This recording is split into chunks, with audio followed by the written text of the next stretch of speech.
Welcome to this, the 2013 Chevron City to Surf for Activ. I'm Tim McMillan, and joining me is Sally Ihahn. Sal, WA's biggest community sporting event set for another record-breaking year. Yeah, that's right, Tim. Over 48,000 people are either walking or running their way to City Beach today, with a choice of 4 distances to get there. Now, first up, we've got the 42-kilometre marathon, one of the most picturesque courses in the world. The 21k half marathon, a hugely popular addition to the City to Surf, now in its 7th year, and the 12k run and walk, the traditional course from the City to Surf, and the ever popular 4k run, walk and 4-kilometre wheelchair event. Well, Sally, the runners are assembling for the start of the marathon. Let's go to our commentary team now. 11-time winner Ray Boyd, and with him is Alex Malcolm. Thanks, Tim and Sally. Well, it's an early start for the marathon runners. Over 1,300 competitors running in the marathon in this year's Chevron City to Surf for Activ. 2, 1. We're underway in the marathon in cool conditions as I welcome in co-commentator Ray Boyd, who's won the 12k City to Surf 11 times and has run a 2:13 marathon. Ray, what are you expecting from this course? Well, we're expecting a fairly fast time today, Alex. The runners go out along Mounts Bay Road along the picturesque Swan River before they head up into the hills of Kings Park, probably the most beautiful vista in the world, I have to say. They'll come out of Kings Park and they'll start the course proper as they run the last 12 kilometres and head their way down to City Beach. The first part of the course is very flat along the Swan River. As we come through the city at the moment, you can see John Kiwi in the red singlet, followed by Leland Kennedy, who won last year's race. What's the key to the first half of this marathon, Ray? Look, the key part of this is getting into a rhythm very early and getting comfortable. Now, initially, someone may make a break, and we're already starting to see that with John go out to the front. There'll be other runners who've run this course before. Kennedy and Luka have both covered this distance. They know the course well, so they won't be too concerned, and Luka will probably just be sitting back and waiting to see how this pans out.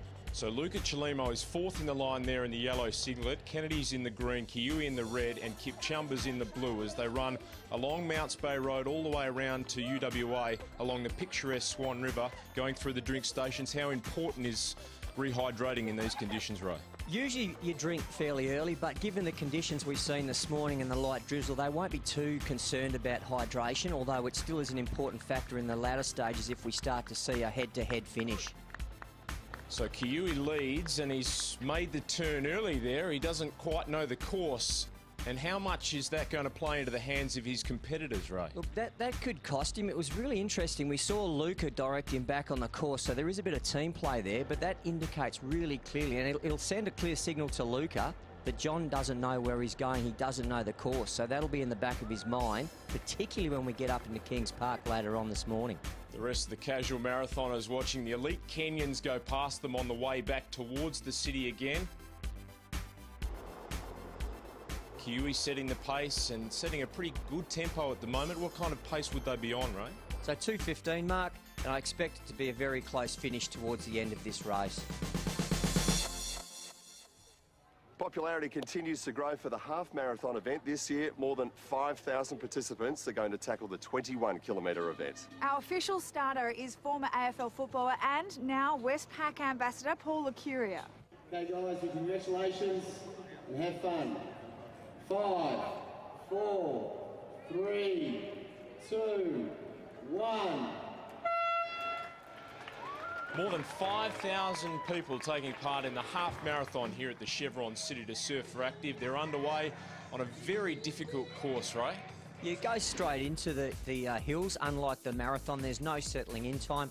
They're straight up Malcolm Street into Kings Park, which is almost an identical course to the full marathon, and then back out of Kings Park onto the 12k course. This is an increasingly popular event year after year. Why are so many people turning to the 21k distance? I think the 21k is the easier distance in terms of the marathon. It doesn't require quite as much training. It's still a tough distance, but you can fudge it a little bit, Alex. You don't have to do the sort of long runs you're doing for the 42k journey. You can see so many athletes going up the big hill to start this race. We saw the elite men, a group of 6, already separated themselves. Last year's women's winner, Rochelle Rogers, is in the pink on the right of screen there as they struggle up this brutal hill to start with. And now we're with the elites. Alex Dreyer leading Ben Toomey and Thomas Bruins as they head through Kings Park. Yeah, these guys will be going very fast. We did see in the earlier shot Rachel Smith, who was one of the winners in the regional event, a unique aspect to the City to Surf series this year. But those boys, young Tom would be pretty keen to move up, I would suspect. and the women's race is going to be very, very tough. Here's the leader, Chantel Colleen. She's got a good handy break at the moment over her rival, Rochelle Rogers. Now, I believe the girls didn't actually know Chantel was lining up today, Alex. No, they didn't really know much about her, but she's really showing them a clean pair of heels so far as they run through Kings Park. We saw Rogers earlier there. She's very keen to do back-to-back. She's very fit. Unlike a number of our runners in this race today, they're just out for a specific time, where Rogers and our lead girls are after a place. The 4K walk, run and wheelchair event is a great way to get involved in the Chevron City to Surf for Activ, and amongst the 12,000 plus participants down here are some very interesting characters.